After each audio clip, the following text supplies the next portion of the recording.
liquid foaming. Okay, so ito dito yan magkukonek mamaya. Okay, pero sobrang lakas ata guys ng foaming natin, baka ilang 5 minutes na malulugi po tayo. Hi guys, last one test po ulit for another vlog po natin. Ito na po yung continuation sa noong vlog ko po patungkol po dito guys, no, sa ginagawang project ko po na improvised foaming para sa ating pressure washer. Okay, so bali yung nilagay ko na marine epoxy, super tikas na po guys yan, mga 3 days na siguro or 2 days.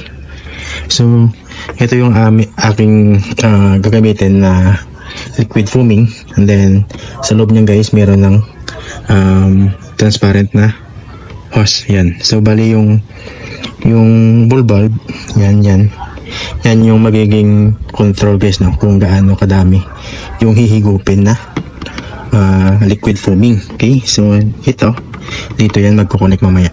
Okay, so test na natin para malaman natin guys kung okay ba or gagana ba. Okay, so let's go.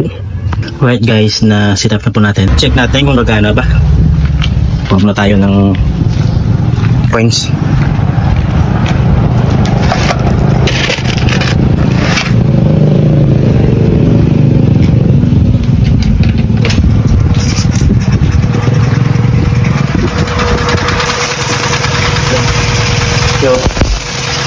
Yan. Oh my G. Pero sobrang lakas ata guys ng foaming natin, baka ilang 5 minutes na malulugi po tayo.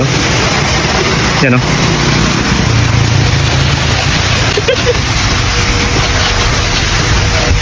Yun. Pero hindi ko pa ito guys set yung time ano pa na to, 5 minutes pa rin to guys. So kung gagamitin natin sa ano talaga to, gawin lang natin mga 1 minute lang para hindi naman tayo malugi kasi ano. So off natin guys, baka maubos na ito natin yung sampo.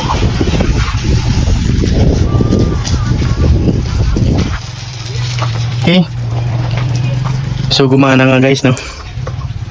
Dito na yung problema natin kasi mukhang malaki yung ano natin, yung bukas. So mag-adjust na lang po tayo yan, kasi ano lang naman to ngayon, trial. So at least ano natin na gumana. Okay, so yung mga natapon ko konti lang yan guys, sa ano naman yan, sa babaw. Mamaya ano na yan, wala yung mga bula na yan. First try, good. Okay, yun. So siguro i-adjust ko lang din yung sa tubig para medyo lumapot guys, no, yung ating output, kasi napansin ko mukhang madaming lumalabas na ano na tubig kasi nga nakaset to sa ano talaga paghugas. So dito ko na po muna tatapusin yung vlog na to.